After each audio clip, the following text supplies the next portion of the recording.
하루를 여는 말씀과 멜로디. 높은 뜻 하늘교회 아침 예배.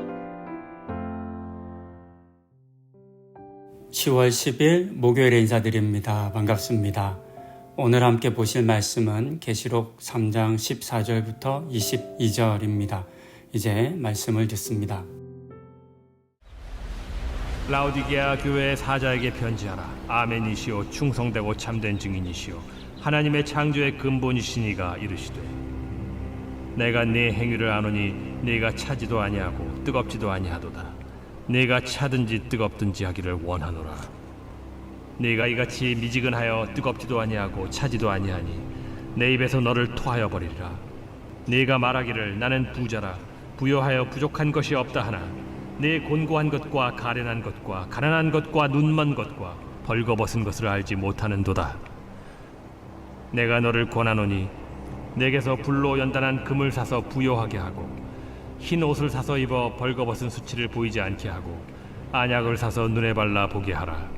무릇 내가 사랑하는 자를 책망하여 징계하노니 그러므로 네가 열심을 내라. 회개하라.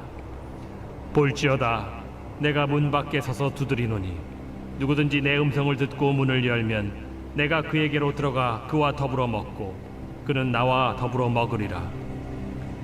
이기는 그에게는 내가 내 보좌에 함께 앉게 하여 주기를 내가 이기고 아버지 보좌에 함께 앉은 것과 같이 하리라. 귀 있는 자는 성령이 교회들에게 하시는 말씀을 들을지어다. 1세기에는 큰 지진이 많았다고 어제 짧게 말씀드렸습니다. 그리고 이때 지진을 당한 도시들은 복구를 위해서 로마로부터 돈을 빌렸거나 또는 황제가 주는 돈을 받았습니다. 그런데 한 도시는 이 같은 황제의 도움을 거절합니다. 그곳이 오늘의 본문이 다루고 있는 라오디게아였습니다. 그들이 돈을 거절했던 이유는 돈을 빌릴 필요가 없을 정도로 부유한 도시였기 때문입니다. 그리고 그들은 이 같은 자신의 부유함을 자랑했습니다.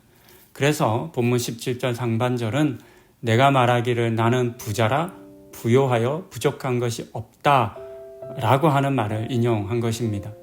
라오디게아 교인들이 한 말입니다. 교인들이 이렇게까지 말했다면 다른 일반 시민들은 어떻게 말했을지 궁금합니다.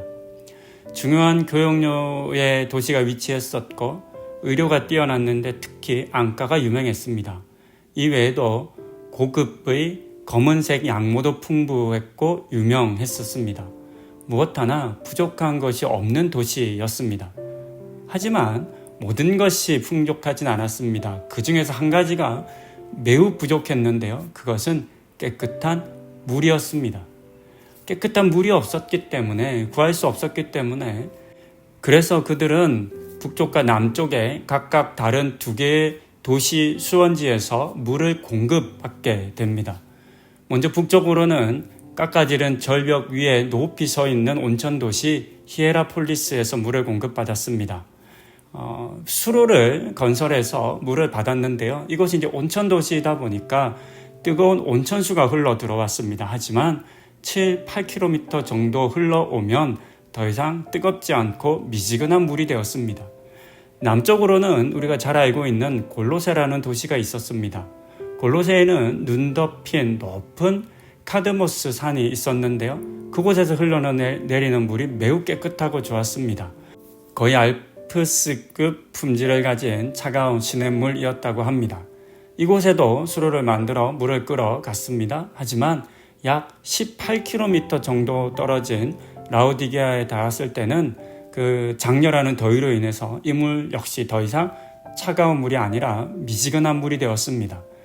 그러니까 북쪽에서는 뜨거운 물을 받았고 남쪽에서는 차가운 물을 받았는데 막상 라오디게아 도시에 오니까 둘 다 미지근한 물이 된 것입니다. 이곳이 바로 라오디게아라고 하는 지역의 특징이었다고 말하는 겁니다. 이와 같은 라오디게아의 독특한 특징을 배경으로 하나님께서는 그들의 삶의 모습을 적나라하게 지금 보여주신 것입니다. 그래서 하나님께서는 라오디게아 교회와 성도들에게 너는 너희가 지금 마시고 있는 딱 그 물처럼 뜨겁지도 않고 차지도 않구나 라고 말씀하시면서 나는 너희가 뜨겁거나 혹은 차갑기를 바란다 라고 말씀하신 것입니다. 그러니까 이 본문을 이해하실 때 뜨겁지 않다고 책망받은 것이 아니라고 하는 사실을 꼭 기억하셔야겠습니다. 우리는 라오디게아 교회와 성도들을 통해서 스스로 부요하다고 강하다고 부족함이 없다고 생각하는 사람들에게 어떤 일이 일어날 수 있는지를 보게 됩니다. 그들은 부유한 도시에서 풍족한 삶을 살았지만 이와 같은 것들은 동시에 그들을 무기력한 사람으로 만들어 버렸습니다. 그들이 복이라고 생각했던 부요함이 오히려 그들을 망하게 만든 것입니다. 성도님들의 삶에 원래 뜨거웠던 부분이 있으실 겁니다. 또 차가웠던 부분도 있으시겠죠. 하나님의 온도계로 한번 온도를 재어보면 어떨까 생각됩니다. 뜨거웠던 신앙이, 냉철했던 판단이 삶의 부요함 속에서, 어려움 없는 속에서 미지근한 물이 되어버린 것은 아닌지를 우리 한번 돌아보아야 하겠습니다. 그렇게 자신의 신앙의 온도를 점검하시는 우리 성도님들 다 되시기를 권면드립니다. 기도하시겠습니다. 하나님, 우리에게 많은 은혜 주셔서 감사합니다. 그런데 우리가 받은 은혜가 혹 우리를 다시금 미지근한 상태로 만들어가는 것은 아닌지 오늘 우리 본문을 통해서 생각해 보게 하시니 감사합니다. 우리가 받은 은혜에 감사할 뿐만 아니라 우리가 그것들을 잘 지켜가고 또 마땅히 우리에게 있어야 할 뜨거움과 차가움이 무엇인지를 잘 생각해 보고 그것을 다시금 회복하는 우리 성도님들 다 되시는 은혜 허락하여 주시옵소서.